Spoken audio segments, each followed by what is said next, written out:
एक गाना आपने सुना होगा, उनके पाँवों में मेहंदी लगी है, आने जाने के काबिल नहीं हैं। इसमें मैं थोड़ा-सा परिवर्तन करता हूँ, उनके मुँह में दही जमी है, इसलिए बोलने के काबिल नहीं हैं। अरे भाई, आप अगर वाराणसी से चुनाव लड़े थे और वाराणसी से आपने लोकसभा के लिए चुनाव लड़ा था और वाराणसी को क्योटो बनाने का आपने वादा किया था, तो क्योटो तो आपने बना दिया क्योंकि घरों के अंदर पानी भर गया। लेकिन महाराज, जब आप वहाँ से सांसद बने और आप लोकसभा पहुँचे और लोकसभा में जाके आपने संसद भवन के सामने मत्था टेका, तो आप संसद सदस्यता आपने क्यों ली थी? आप चुनाव क्यों लड़े थे? क्या बोलने के लिए लड़े थे? जनता के दुख और जो उनके कष्ट हैं, उनके जो घाव हैं, उस पर मलहम लगाने के लिए लड़े थे, या गुजरातियों को फ़ायदा पहुंचाने के लिए लड़े थे? अडानी को और किरण भाई पटेल को और नीरव मोदी को, मेहुल चोकसी को फ़ायदा पहुंचाने के लिए लड़े थे? आप लोकसभा गए क्या थे और क्यों गए थे? क्योंकि हम लोगों की जो अपेक्षा होती है, हम लोग जो जानते हैं, वो ये मानते हैं कि जो संसद सदस्य होता है, वो चाहे मंत्री हो, प्रधानमंत्री हो, विपक्ष का नेता हो या कोई भी नेता हो, अगर वो संसद सदस्य है तो ये उसका कर्तव्य है, चाहे वो पक्ष में हो चाहे विपक्ष में हो,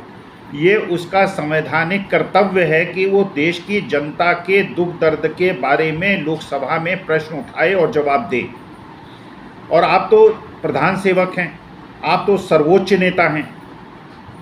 आप तो छाती ठोक कर लोकसभा में कहते हैं कि एक अकेला सब पर भारी। तो जब देश के एक भाग में, पूर्वोत्तर भाग में आग लगी हुई है और वहाँ पे जातीय हिंसा हो रही है, आपस में युद्ध छिड़ा हुआ है, और जो मणिपुर से शुरुआत हुई थी वो मिज़ोरम में, नागालैंड में, आसाम तक पहुँच रही है,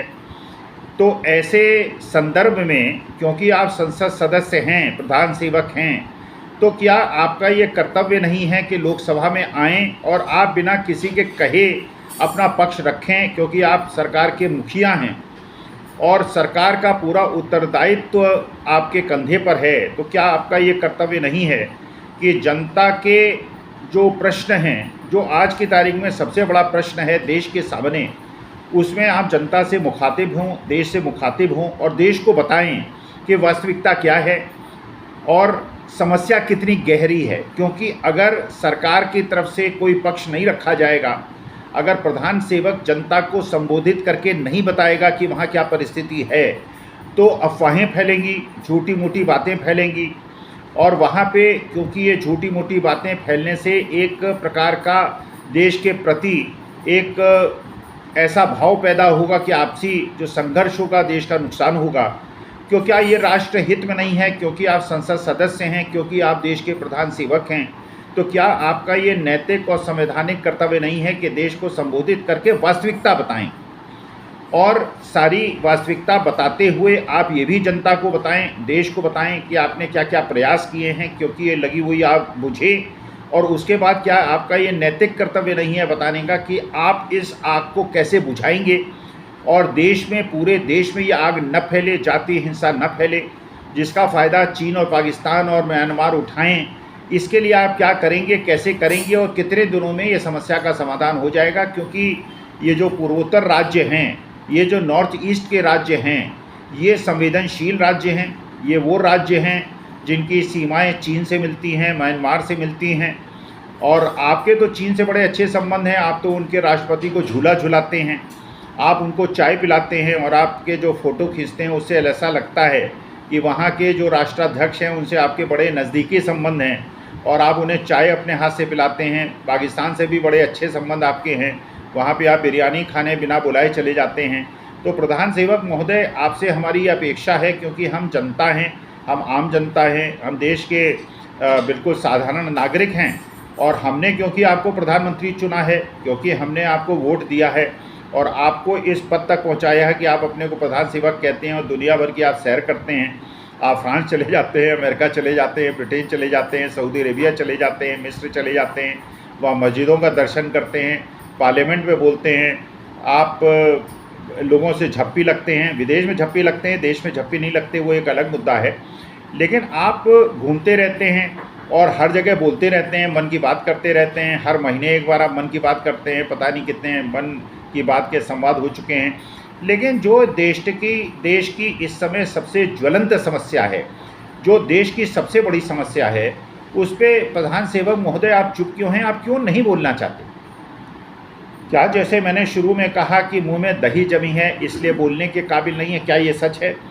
और क्या अगर आप तो बहुत अच्छे वक्ता हैं, आप तो लोगों को मंत्रमुग्ध करते हैं, आपकी जिह्वा पे तो सरस्वती विराजती हैं और आप तो जनता को संबोधित करके उनको मंत्रमुग्ध कर देते हैं, उनको धार्मिक एक प्रकार का उन्माद उनके अंदर पैदा कर देते हैं और उससे वो जो धार्मिक उन्माद पैदा होता है उससे वो लोग अपना वोट देते हैं और आपको जिता देते हैं। तो हम तो आपकी आवाज़ सुनने के लिए आतुर हैं, व्याकुल हैं। तो हम तो ये वेट कर रहे हैं कि पार्लियामेंट के अंदर अगर आप आएँ और देश की जनता को संबोधित करें और बताएं कि मणिपुर की और नॉर्थ ईस्ट की वास्तविकता क्या है। आप इसको छिपाने का प्रयास ना करें। जो छत्तीसगढ़ में हो रहा है या जो बंगाल में हो रहा है, जो राजस्थान में हो रहा है,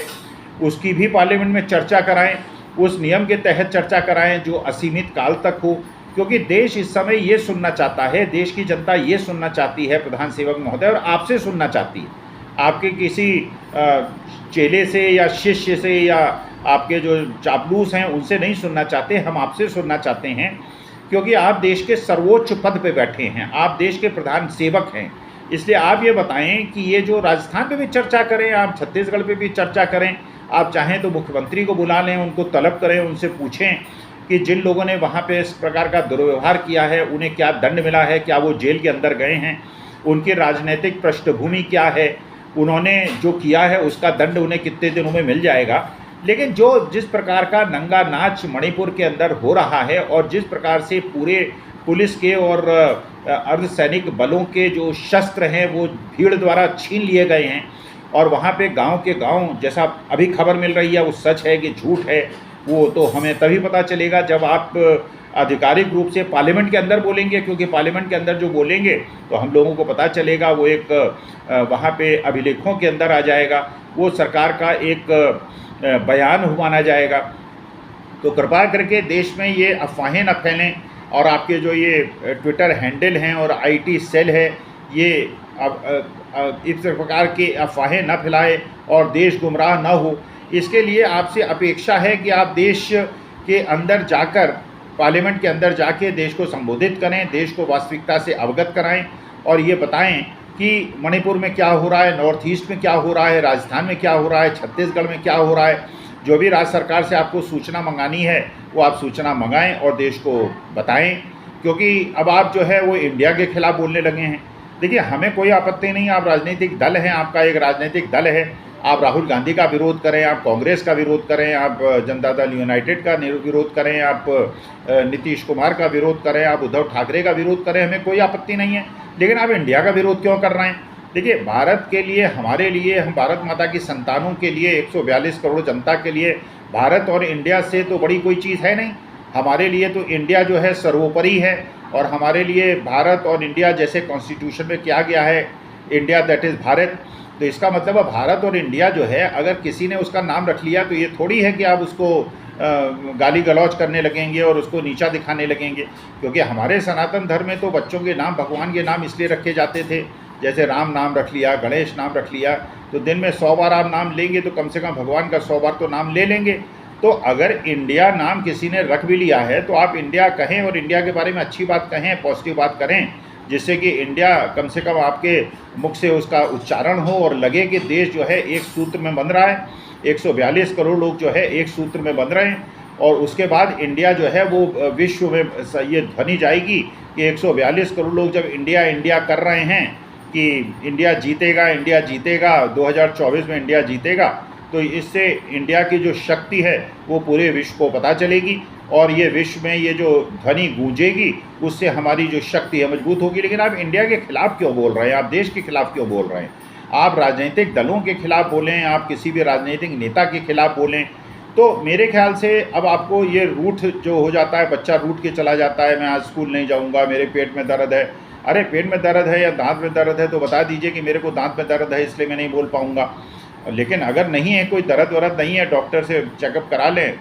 दवा की एक दर्द की गोली खा लें और जाके पार्लियामेंट में बोलें, 1 घंटा पूरा अपना वक्तव्य दें और देश को ये सांत्वना दें कि आप जो है सीरियस हैं इस मैटर में, क्योंकि ये आज की तारीख में पूरे विश्व में इसमें चर्चा हो रही है, देश के हर कोने में चर्चा हो रही है, उनके पार्लियामेंट में चर्चा हो रही है, यूरोपियन यूनियन में चर्चा हो रही है। तो पूरा देश हमारे देश के लोकतंत्र के बारे में, हमारे देश की जो छवि है उसके बारे में चिंतित है, और आप चिंतित नहीं, आप रूठे बैठे हैं, पता नहीं आप क्यों नहीं बात करना चाहते। तो कृपा करके बात कीजिए, मुँह खोलिए और बताइए कि देश को और पूरे विश्व को बताइए कि नहीं, हम चिंतित हैं और नॉर्थ ईस्ट को हमने चीन को नहीं बेच दिया है। अब तो मुझे शक होने लगा, जिस प्रकार आप सारी संस्थाओं को बेच रहे हैं, कि आपने नॉर्थ ईस्ट को ना बेच बाच दिया हो। तो ऐसा न करें। हम 142 करोड़ लोग आपसे आपकी बात सुनने के लिए आतुर हैं, क्योंकि आप देश के सर्वोच्च नेता हैं, देश के प्रधान सेवक हैं, तो आप हमारे पूजनीय हैं, हम आपकी बहुत इज्जत करते हैं। और आप के अब ये थोड़ी है क्योंकि अपोजिशन का कोई मेंबर ऑफ पार्लियामेंट आके देश की तरफ से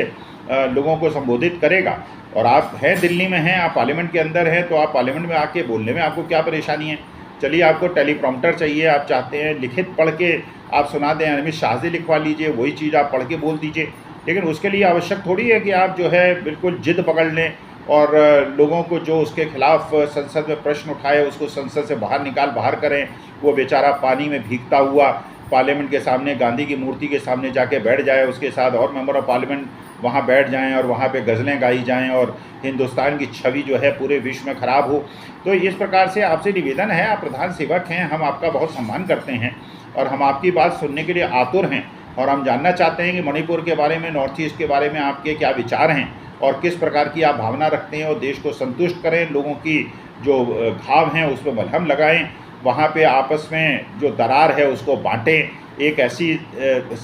अपील करें। 2.5 महीने 3 महीने हो रहे हैं, आपने कोई अपील भी नहीं की, शांति की भी अपील नहीं की। तो आपकी बात मुझे समझ में नहीं आ रही है, आपकी मंशा मुझे समझ में नहीं आ रही है कि आप चाहते हैं आग लगी रहे, आपस में झगड़े चलते रहें। आपका राजनीतिक लाभ हो सकता है, आप इलेक्शन में फ़ायदा हो सकता है, लेकिन इससे देश बर्बाद हो जाएगा। और हमें आपकी राजनीतिक पार्टी से कोई लेना देना नहीं, हमको कांग्रेस से कोई लेना देना नहीं, हमको जनता दल यूनाइटेड से कोई लेना देना नहीं, लेकिन हमें इंडिया से लेना देना है, भारतवर्ष से लेना देना है। भारत हमारा देश है, हमारी माँ है, हमारा सब कुछ है। इसलिए जब ये देश में आपसी जातीय हिंसा जो हमारी डाइवर्सिटी है, हमारी खूबसूरती थी, अगर बदसूरती में बदल रही है, हमारी कमजोरी में बदल रही है, और हम देख रहे हैं कि ये बदल रही है, तो आपका ये कर्तव्य बनता है, नैतिक कर्तव्य बनता है, और ये हमारा अधिकार है कि आपसे कहें, आपसे निवेदन करें कि आप देश की जनता को संबोधित करें और वस्तु स्थिति से अवगत कराएं। आप रूठे बैठे हैं, आप बताने को तैयार नहीं हैं, आप बोलने को तैयार नहीं हैं। तो अगर दांत में दर्द है या कुछ है, परेशानी है, तो बता देंगे आपको क्या तकलीफ़ है जिसकी वजह से नहीं। लेकिन आप तो अपने जो जनता के प्रतिनिधि हैं उनको संबोधित कर रहे हैं, उनको जाके बता रहे हैं, इसका मैंने बोलने में तो कोई तकलीफ़ नहीं है, आपका स्वास्थ्य भी अच्छा है, तो परमेश्वर करे आपका स्वास्थ्य अच्छा हो। लेकिन देश को संबोधित करें, देश को बताएं कि वस्तुस्थिति क्या है, जिससे हम लोगों को मन को सांत्वना मिले। नॉर्थ ईस्ट की जो जनता है, चाहे वो कुकी हो, चाहे वो नागा हो, चाहे वो मिज़ो हो, चाहे वो बराक वैली वाले लोग हों, चाहे वो कोई मैती हों, जो भी हैं, उनको ये लगे कि देश का प्रधान सेवक जो है उनके लिए चिंतित है और देश जो है एकजुट रहे। इसके लिए आपसे निवेदन है कि बोलें, और कुछ तो बोलें, मुंह तो खोलें। और आप इस प्रकार चुप बैठे रहेंगे तो ये जो है देश के लिए अच्छे संकेत प्रधान सेवक महोदय नहीं है।